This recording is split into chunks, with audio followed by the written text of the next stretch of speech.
The last time we were in Australia, Chris Brownbill took us on a delightful tour of Melbourne and all that it has to offer from a transport perspective. And I'm delighted to say that Chris is back. Where is he taking us to? He is taking us to Adelaide, and we are covering all sorts. We'll be covering history, covering all the different lines, bits of infrastructure, the trams, or what few of them remain, and of course, the O-BAHN. I can't wait. As ever, if you want to arm yourself with the tools to make transport better, then joining the Patreon for £5 a month is a great place to start, giving you the free audiobook of How the Rails Will Fix the Future, as well as access to the weekly bonus episode with the full back catalogue, adding a big chunk to the Rail Natter canon. Go to patreon.com/Gareth Dennis. On top of that, straight up front, I have a little tease for something special coming out to those Patreon supporters. It's a new podcast, and it's going to be me and Roz, and it's going to be exclusive to you lovely Patreon supporters. Without further ado, everyone, welcome to tonight's Rail Natter.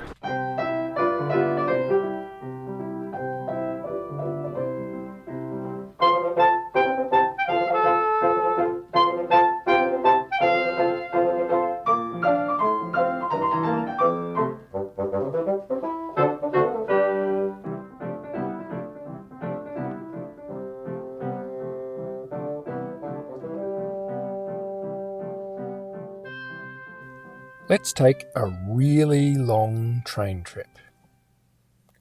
From Rail Natter Towers, let's board a train down the East Coast Main Line to King's Cross.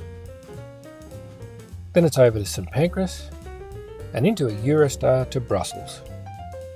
Then Deutsche Bahn ICEs to Cologne, then Berlin. Then on to Warsaw and on to Moscow via Minsk.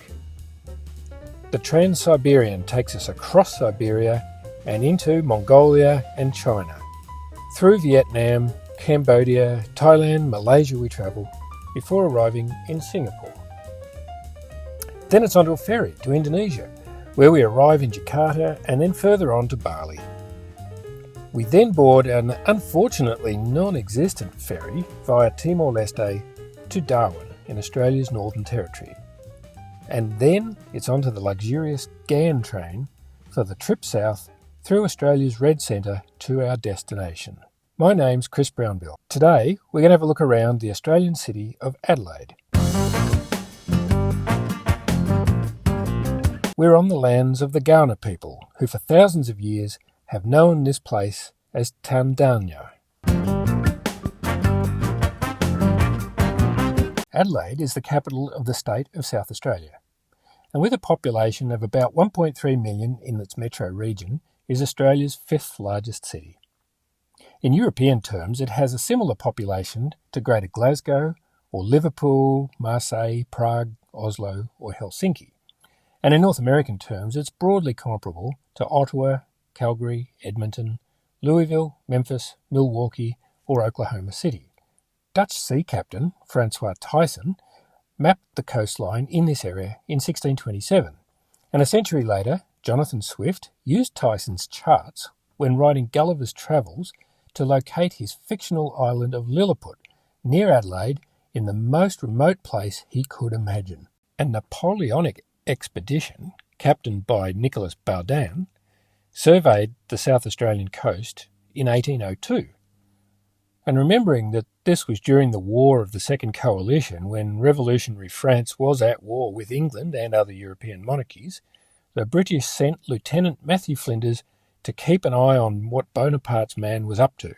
Baudin and Flinders kept things friendly off the South Australian coast in 1802, and both returned home to live out their days, leaving South Australia to the handful of sealers who settled its shores. But remember Flinders, because we'll come back to him in a bit. A new colony of South Australia was proclaimed in 1836.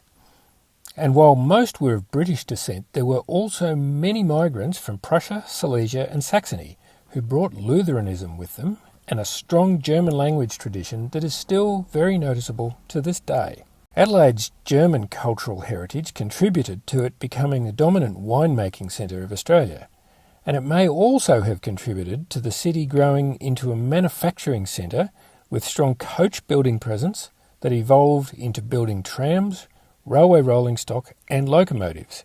Then from the mid-20th century, motor vehicles.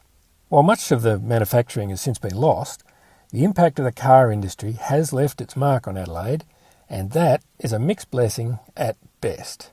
One very distinctive physical symbol of South Australia is the Stobie pole. These concrete and iron power poles, developed over a century ago by the Electricity Trust of South Australia and named for their inventor, James Stobie, are virtually unknown everywhere else, but they're ubiquitous across South Australia. They're so common, in fact, that in South Australian dialect, the word Stobie is synonymous with the word pole. These things are as tough as guts, and if hit on their thin side, can cut through speeding cars like a knife. I like to think of them as vertical narrow gauge railways, but maybe that's just me. I really also need to mention what sprang from this city block. This modern hotel, just opposite Adelaide railway station, was built on the site of a building, demolished in 1997, that had been the headquarters and presses of a now defunct afternoon local newspaper known as the Adelaide News. The News was inherited in 1952 by an up-and-coming 21-year-old proprietor who learned his trade in the newsrooms and printing presses on this site. That young man was Rupert Murdoch. He named his company News Limited after his local newspaper and commenced building a global media empire. Known today as News Corporation, its name is not because it reports news, but is because it started as a paper known as the Adelaide News. That paper ceased publication in 1992, but News Corp's global headquarters remained in Adelaide until 2013, when they restructured and relocated to New York. But enough of this rubbish. Let's look at trains. I won't go too much into Adelaide's rail history, but just a little bit of background. Its first railway was a 12-kilometre long 1600mm gauge line from Adelaide to Port Adelaide that opened in 1856, and it's often claimed to be the first government-owned railway in the British Empire. The network expanded to become a multi-line steam and then diesel-hauled system, radiating from Adelaide Station to the north, west and south of the city. Adelaide also had a surprisingly extensive tramway network, from 1878 as privately owned horse-drawn trams, and then from 1909 onwards as a state government-owned and operated standard gauge electric tram network. Actually, for a while there were two tram networks, with Port Adelaide having its own physically separate network until 1935. Electric trams encountered competition from a plethora of privately owned petrol and diesel buses, and from the early 1950s, those lines were progressively closed and replaced by trolley buses or diesel buses. The majority of the tram network closed by 1958, leaving just one largely off-road line from Adelaide to Glenelg, and the last trolley buses were replaced by diesel buses in 1963, leaving Adelaide served by an extensive diesel bus network, one electric tram line, and a radial railway system operated by diesel rail cars. Things have improved a bit since then, so let's take a look at what's here today. The hub of the system is Adelaide Railway Station, and it's by far the most impressive part of the network. American Railroad Administrator William Webb, formerly of the Texas Central, Katy, and the US Federal Railroad Administration, had been recruited in 1922 to become Commissioner of the South Australian Railways. He transformed the SAR from a neglected 19th century railway into a 20th century American railroad. The centrepiece of his transformation was Adelaide Station, which in 1928 Webb rebuilt as an Antipodean American Union Station, a smaller but still impressive version of New York's Grand Central Station.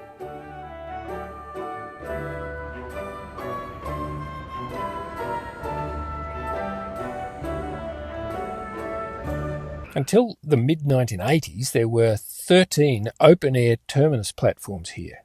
But between 1985 and 1987, a new hotel and convention centre was built above the tracks, and the number of platforms was reduced to the 9 we see today. Today's rail network has 4 trunk lines radiating from Adelaide Station, plus there are 3 shorter branch lines that junction at various points in the suburbs.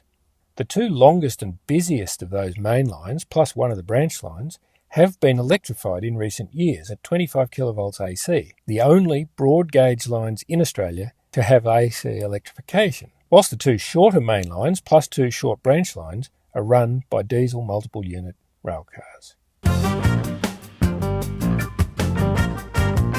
Electric trains first arrived in Adelaide as recently as 2014, when the catenary was energised above the 36-kilometre long double-track line through the south-western suburbs to Seaford and on the short branch line to Tonsley.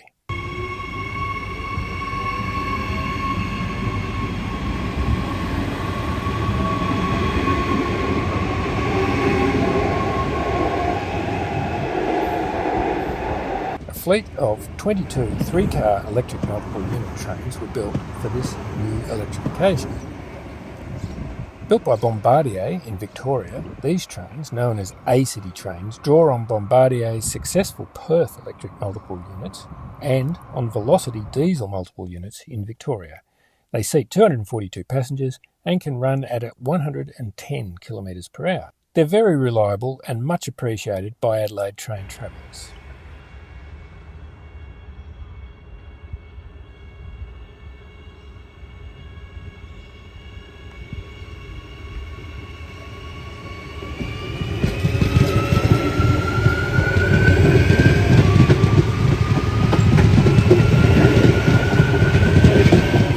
Line down to Seaford now sees 4 trains per hour on weekdays with up to 8 per hour in peak hours and 2 per hour in the evenings and on weekends. The end-to-end journey time between Adelaide and Seaford takes between 40 and 50 minutes depending on the amount of express running. Another curiosity of this line is that there are 2 unrelated stations that are amazingly similarly named. You can board a Seaford line train at Marion Station, and if you travel south for 12 minutes, you can alight 6 stations later at Merino Station.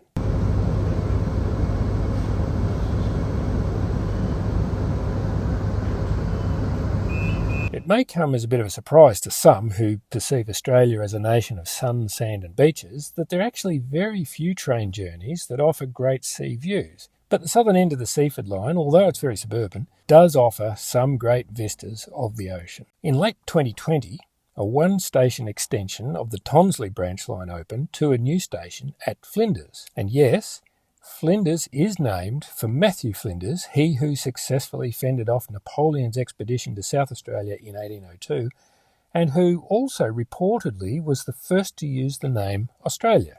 The twist in the tale here is that Flinders died in 1814 at the age of 41, and he was buried in a churchyard near his home in Euston, London. His grave was lost and forgotten until 2019, when, in a surprising twist, archaeologists working at the HS2 Euston Station site located his grave and exhumed his body. What an indignity for the man who gave Australia its name and kept Napoleon from our shores. But never fear, whilst a new railway in the UK disturbed his resting place, a new railway station, Adelaide, has now taken its name, and the entire line is now named for him. A second line, running north from Adelaide to Gawler Central, was electrified in 2022, and a further 12 A-City electric multiple unit trains were supplied, this time from Alstom, who by then had bought out Bombardier. The Gawler line is longer than the Seaford line, being 42 kilometres in length, and with it all being double track, except for the last 2 kilometres of single track at its northern end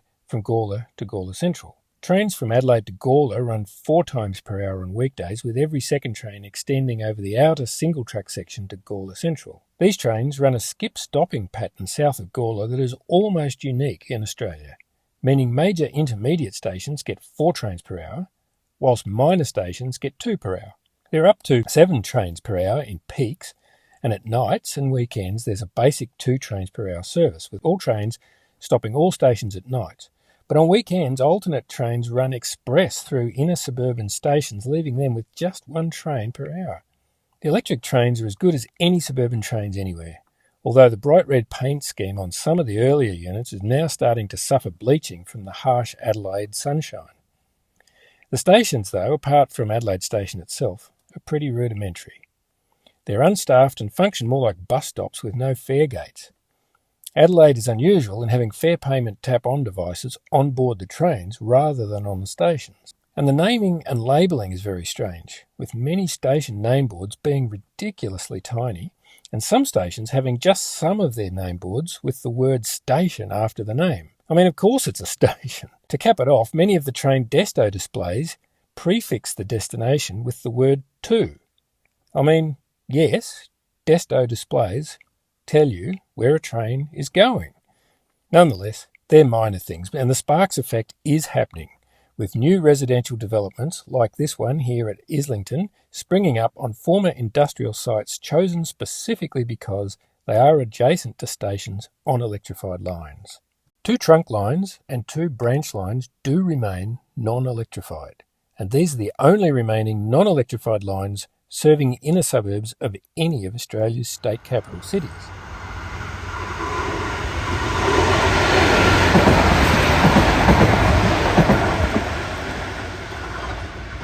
The Bel Air line is the suburban part of the main line towards Melbourne. This was originally an interstate broad gauge railway, with the first 22 kilometres or so being double track. In 1995, the railway to Melbourne was converted to standard gauge, with one track through the suburbs being converted to standard gauge for long distance trains, and the other track being retained, with 4 intermediate crossing loops, for Adelaide to Belair trains. 2 trains run each hour and take about 35 minutes to reach Belair, though they're not evenly spaced due to single track operation, and a couple of extra trains do run per hour in peaks. The Outer Harbour line runs 22 kilometres from the city to the port.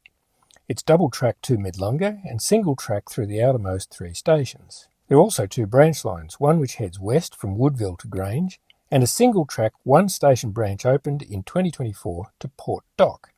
Or more correctly, it reopened, as it was the terminus of South Australia's first steam railway that had opened in 1856, but which had closed in 1981. 2 trains per hour run on each of these lines, meaning the section between Adelaide and Woodville is one of the nation's most intensive non-electrified lines, with 6 trains per hour, with a mixture of express and stopping all stations trains.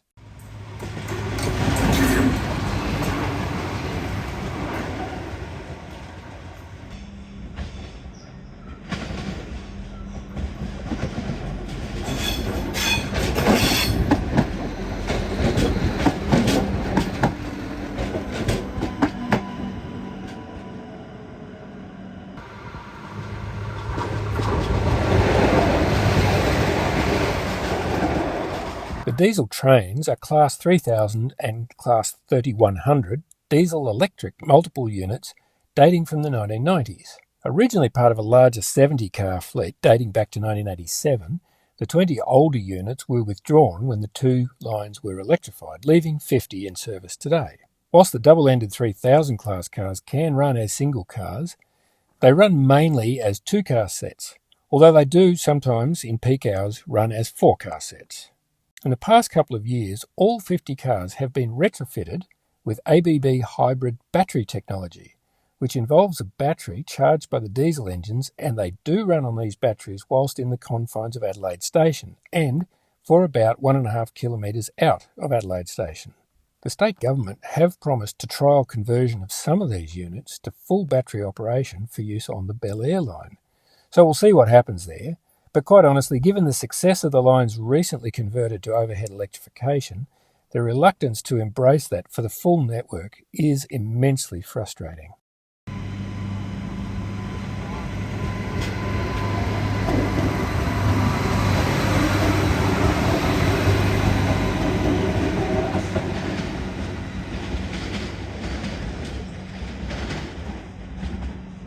Interstate standard gauge lines share the rail corridor with broad gauge suburban lines. Freight trains rumble through the suburbs, south alongside the full length of the Bel Air line towards Melbourne, and trains towards Sydney, Perth and Darwin run north alongside the southern reaches of the Gawler line before these lines part company at Salisbury.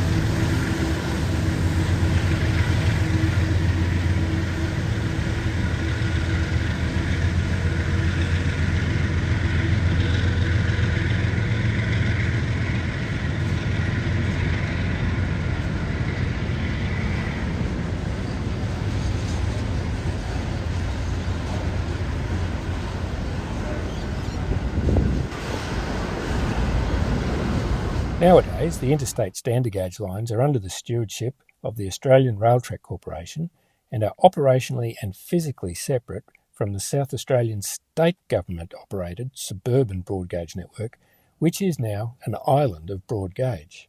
The Adelaide rail network was re-signalled some years ago, and a major infrastructure renewal program was completed in the lead-up to electrification. And this included replacing all the old wooden and metal sleepers with dual-gauge concrete sleepers to allow for gauge conversion.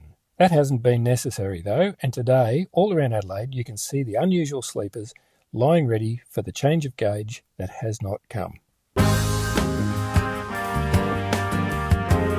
The sole surviving line of Adelaide's impressive first-generation electric tram network was the 11-kilometre line from Victoria Square to Glenelg. Originally a broad-gauge steam railway built in 1873, it was converted in 1929 to standard gauge, electrified at 600 volts DC, and connected to the pre-existing street tramway network. Because of its origins as a railway, much of this line is off-road and is Australia's closest approximation to an American interurban. The wonderful 1929 H-type trams that ran the line until 2006 also added a distinctly American flavour. The line survived whilst all others were closed in the 1950s precisely because its off-road nature didn't get in the way of cars. Although it did and still does maintain priority over cars at many of the level crossings along the way. The H-type trams were retired in 2006 after the first 9 of the fleet of 15 new Bombardier Flexity-based trams was delivered from Bombardier's Bautzen plant in Germany. There's that German connection again. In 2007, the line was extended by 1.5k northwards through the heart of the city, past Adelaide Railway Station to City West. In 2010, the line was extended a further 2.7 kilometres to the Adelaide Entertainment Centre, where it connects with the Outer Harbour Line trains at Bowden Station. And in 2018, a second route was introduced when an eastward extension opened along North Terrace to the Botanic Gardens. A short spur north along King William Road also opened at that time, but curiously, this is served only on weekends by diverting every second tram from Glenelg, and there are no weekday trams here. The fleet was augmented in 2009 with the purchase of 6 new Citadis 302 trams from Alstom in La Rochelle, France. These had actually been built for Madrid's Metro Ligero, but Madrid cancelled the order before they arrived, so Adelaide pounced and got them cheaply as demo models. A further 3 were later built and delivered in 2017, bringing today's fleet to 15 Flexities plus 9 Citadises.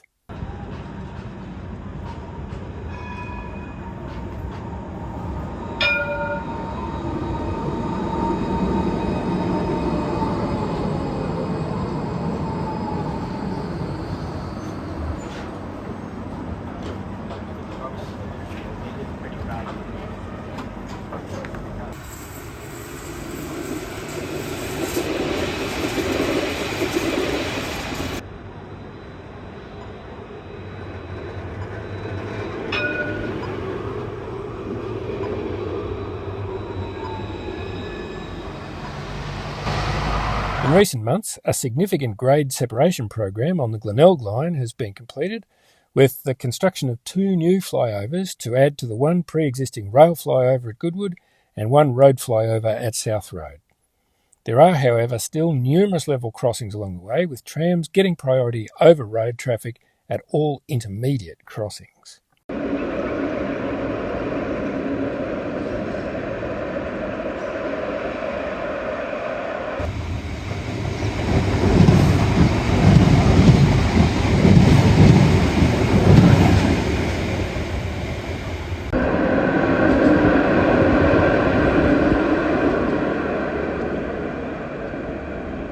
Tonight there is a bonus. It's been a bit of a reading, actually. We know a lot about how high-speed rail fails in the UK, but let's see how it has been failing in the US. And no, we're not talking about the California high-speed rail. We'll be talking about Houston-Dallas, the Texas high-speed rail line, and how literally Southwest Airlines kneecapped it. Should be an interesting one, so I will see you there. £5 and above tier patron supporters. It's for you. Despite all of that rail transport, Adelaide's dominant mode of public transport is the buses. They run everywhere, and for the most part they're pretty much like buses anywhere else. They're moving towards an electric fleet, but they're still in the early stages. But the most interesting thing about Adelaide buses, by far, is the O-BAHN.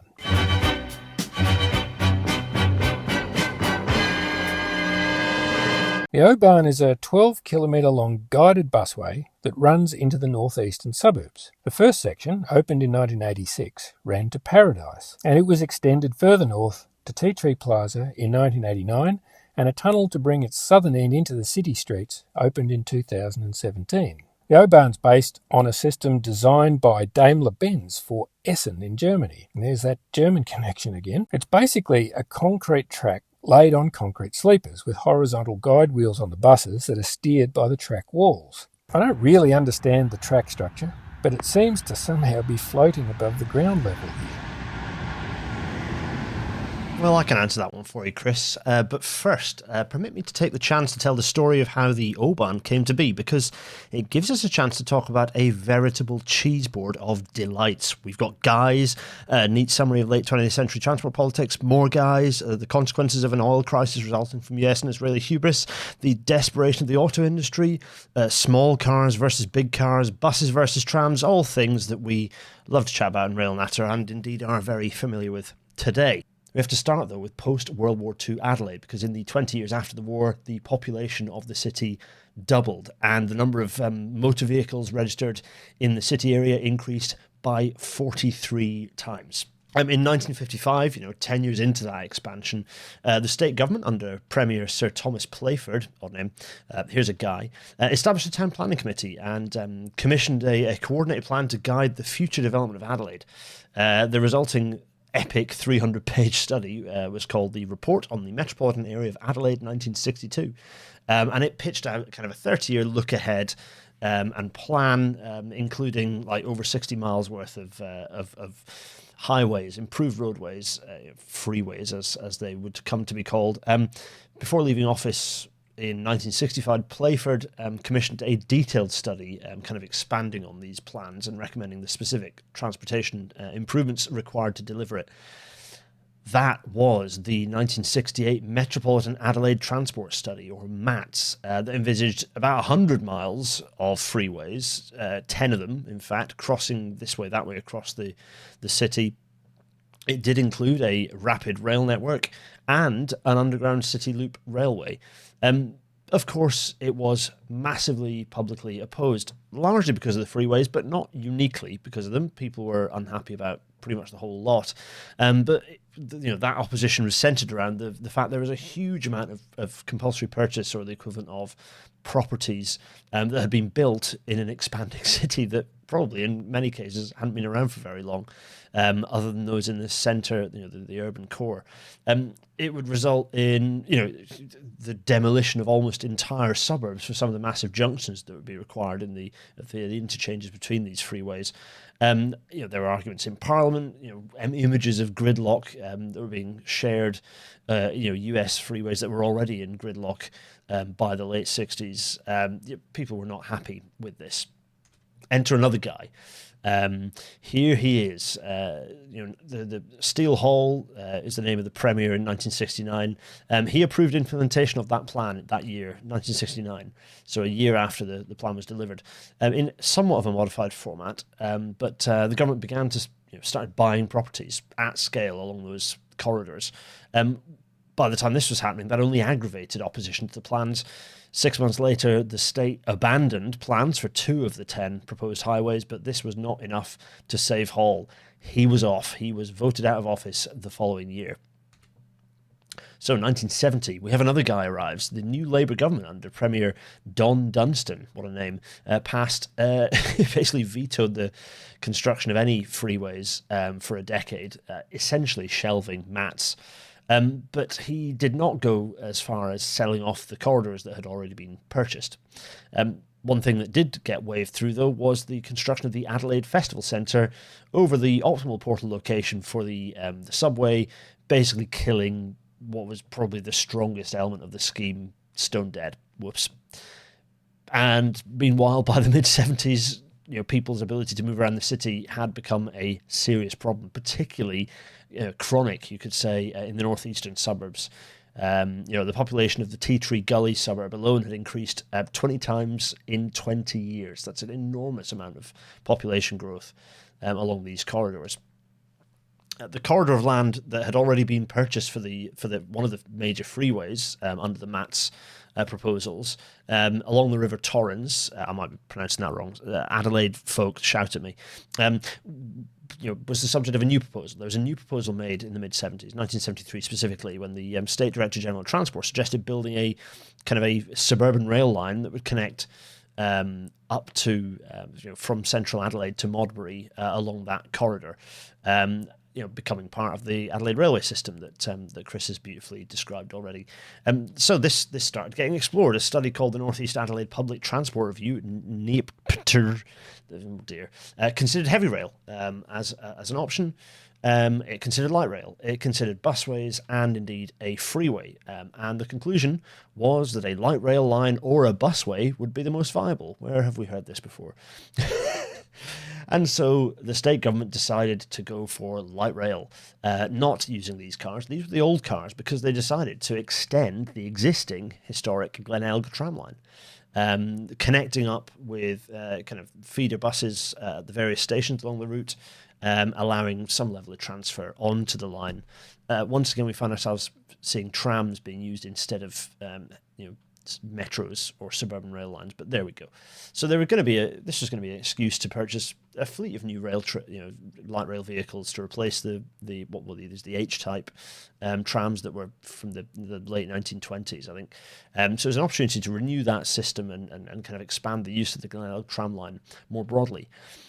Talking of broad, that's how the public opposition was at this point. They were equally very unhappy about this. Lots of complaints about noise along that corridor, and the Adelaide City Council objected to the plan on the basis that it would make a mess of their beautiful city centre and how wonderfully it was laid out. So not going well. In response, government decided, okay, we'll change the plans, we'll put the line underneath the city, it'll increase the costs massively, fine, but we're going to do it. We might have a system that ends up looking a bit like this. And indeed, test drilling commenced to start building this tunnel. But the entire light rail project was halted in 1980 after the new premier, spoiler alert, appointed Michael Wilson, it's another guy, an opponent of the plan, as transport minister. So, yes, because in 1979, the Liberal Party won government on a platform of fiscal conservatism. That's 1979, that sounds familiar. And the new Premier, David Tonkin, committed his government to selling off all of the land acquired for the MATS plan, ensuring that even if the needs or public opinion changed, any chance of any decent kind of public transport expansion was going to be made totally impossible. Great work. But we get ahead of ourselves. We have to talk about Daimler-Benz, or Daimler-Benz, as we're perhaps more familiar with pronouncing it in the Anglosphere. Jump back to, in the aftermath of World War II, greater affluence had been spreading across Europe, and a greater number of people had wanted to own larger and higher quality cars. Many car makers, including the nationalised British Leyland, that's another story, and Daimler-Benz had been retooling to sell an increasing number of large luxury saloons and sedans to a greater slice of society. By the early 1970s, this was the plan, sell larger vehicles with a lot higher markup for more profit. Sound familiar? Because the auto industry is doing it again. Then, in a story that definitely doesn't repeat itself half a century later, Israeli and US stupidity in the Middle East brought two major oil shocks in 1973 and again in 1979, the latter being the first of the major Iranian oil calamities either side of 50 years. Oil prices were sent sky high across Europe and the US, changing the course of transport development across the world, in fact, and the automotive industry was particularly exposed. Much of the European market responded by pivoting to smaller cars. This we think, look, this is a fun advert. Screw you, Alamy. But it's a very fun advert, particularly you compare it to the Mercedes one. That's fun. I like that. The hatchback and the Super Mini eventually became immensely popular in a very short space of time. The Renault 5 and Fiat 127, for example, were joined by the Fiesta, the Astra, the Sunbeam, and so on. Let's not talk about what this did to British Leyland, who completely fumbled the bag with the horrible Marina and awful Allegro and the brilliant but extremely over cheap Mini, the wonderful Mini that we were selling basically at a loss every time one went out the door. Crikey. Anyway, that's another story. Meanwhile, you'd think that a European luxury car brand would rapidly suffer, but actually, by undercutting the flailing US domestic auto market, which was in basically free fall by the mid-70s, and by innovating with new efficient diesel engines, Daimler-Benz actually did very well for itself. No, the problem for Daimler-Benz was actually what the oil crisis did to urban transport. Bearing in mind they were a major bus manufacturer. Now, behold, the tram renaissance, because high oil prices accelerated a move away from diesel buses, particularly in mainland Europe, as electrified trams made somewhat of a comeback through the 1970s. By the end of the 70s, we started seeing the emergence of the kind of the modern tram system, things like medium capacity systems, light rail as a phrase being started kind of becoming cool. Benz needed to protect their massive share of the public transit market via their bus manufacturing arms. But how? How would they do this? Well, innovation, of course. They invested in or bought out providers of the elements of what they pitched as a complete mass transit solution, the O-BAHN. By selling the patented concrete track designs, the specialized track manufacturing rights, the mechanical guiding technology, and of course, most importantly, large, expensive fleets of their buses, particularly the 0305, and other these wonderful things floating up on screen as a single package that enabled the potential for massive revenue in the short to medium term, and then over the long term, locked in operational and maintenance contracts. Felt like a no-brainer for the company. They would do so without competing with the heavy rail incumbents, particularly Siemens, and Benz could pitch against the tram builders. They did so with a trial system, which we're seeing here in Essen, giving the world its first modern guided busway. There'll be some pictures of it. Oh, look, a trolley bus. Look at that. That's nice. This video you can find on YouTube. Just search Essen O-BAHN or Mercedes-Benz Essen O-BAHN. You get some really nice videos of. You get the whole of the Mercedes-Benz pitch video. And look, here they are. Look. You can buy our buses. Look, all the pieces of our buses you can buy. Everyone, look. So here they are. Pitching hard. And you'd think, looking at this is a fun video. Yeah, so you'd see, look, all the different designs of bus, and here they are. And there it is running on the guideway, and you'd think, okay, brilliant, that's got to work really well. It was a disaster, with high maintenance costs, regular derailments, and poor capacity. Dismantling the thing started in 1995, only 15 years after services started. And by 2010, the Essen O-BAHN was completely gone. It had been replaced entirely by either tram systems of varying Germanic flavours, or by full suburban rail, so RIP. We must return to Oslo, because in the late 70s, with the light rail project officially murdered, the new Liberal government sent a delegation to Essen to examine the O-BAHN system in operation. They fell for it and gleefully returned home having solved everyone's problems, or so they thought. Construction began in 1983 for the first section that Chris has already said, went up to Paradise Interchange, and despite a change in government in 1982, there was some uncertainty, but the next government, the John Bannon government, after some consultation, decided to crack on with stage one and proceeded with stage two to Tea Tree Plaza. And by 1989, the whole system had opened. And did it fail? No, it didn't, actually. Bafflingly, it was actually immensely successful. There, following the opening of stage one, there was a 30% increase in passengers. In the years following, basically, there was huge ridership when it opened, and it only continued to escalate. Of course, my response to that is, well, just imagine if this had been an actually effective system rather than this, what I would describe as daft junk.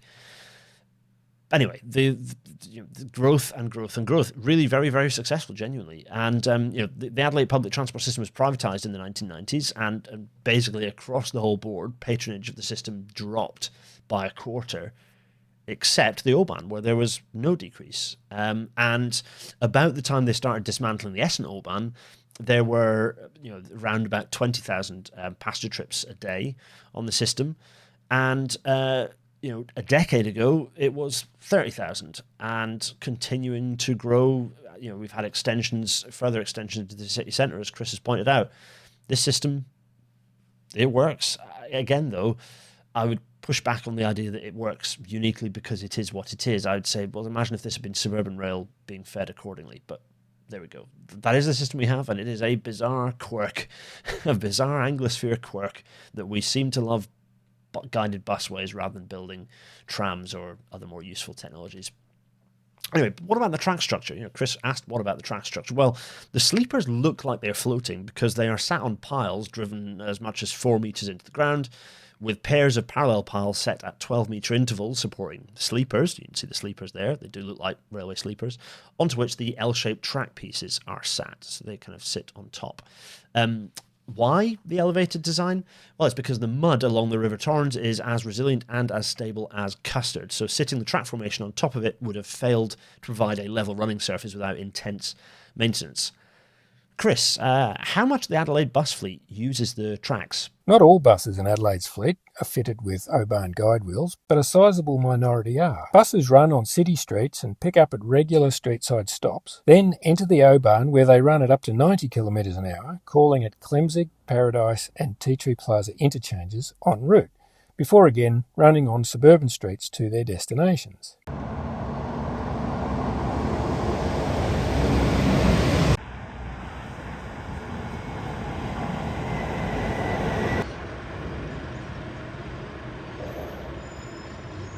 The semi-express one-seat ride from suburbs to the city is popular with commuters and the journey is reliable.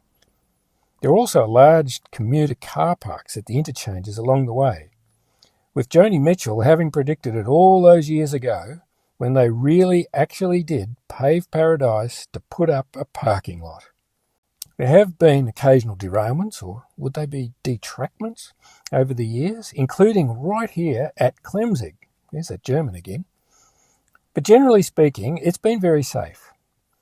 Hanging precariously near Clemzig Interchange just after 9 this morning. What's Adelaide like as a city for people? Well, how about we use RailNata's own ProSev rating system that rates permeability, radial links, orbital links, connectivity, integration and violence. Adelaide's a big place and there's a bit of variation from suburb to suburb, so I've concentrated on the central business district and the inner suburbs here. First up, permeability. It's not bad.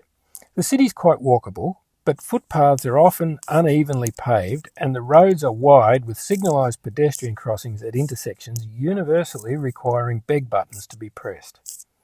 I'd give it a 3. Second, radial connections. Adelaide's a very centralised city with almost all local public transport, it's bus, O-BAHN, trains and trams, focused on the central city. At times, the frequencies can be a bit lacking, but I think it deserves a 4. Next, orbital connections.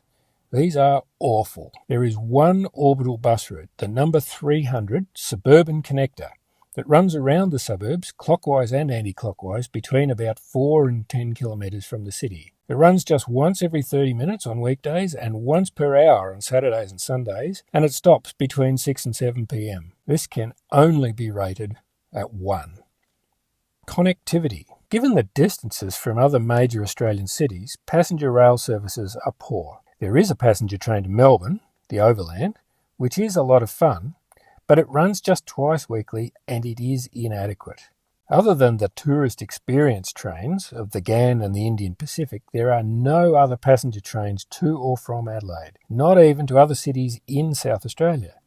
In fact, the only transport connections are privately operated buses. This has to be a 1. Integration is quite a bit better. There is an integrated fare system that's used for local buses, trains, trams and on the O-BAHN. There's a flat $2.60 fare off-peak and $4.55 peak, with each tap-on being valid for 2 hours of unlimited travel and connections. Intermodal integration is not spectacular, but it is adequate. The newer interchanges, such as here at Seaford Station, are pretty much best practice. I may be generous here, but I'm going to give it a 4. And finally, violence. Adelaide has largely escaped the worst ravages of motorway construction that has blighted every other Australian city. There is some damage being done right now to convert a major north-south road through the western suburbs into a freeway, But to be honest, that's something of an exception. There is a ridiculous number of multi-storey car parks in the central city, though. In fact, Adelaide has more car parks than any other Australian city. And I'm not talking on a per capita basis.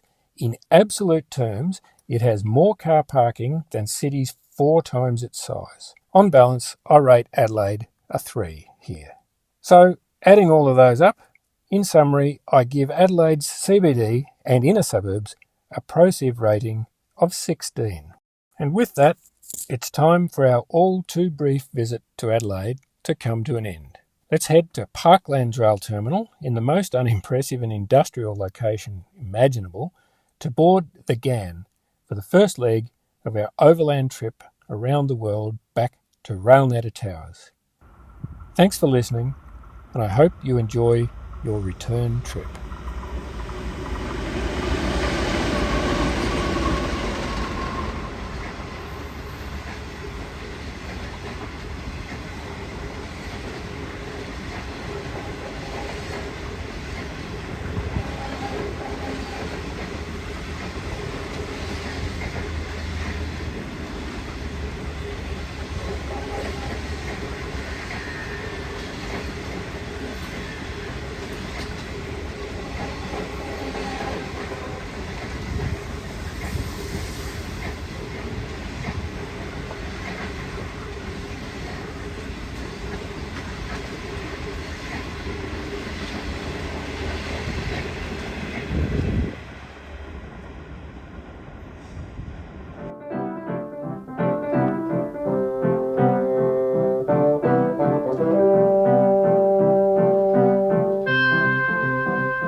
Of course, we can't finish without a shout out to the British Rail Class 309. These are the Clacton Expresses, British Rail's first 25 kV, 100 mile an hour capable EMUs.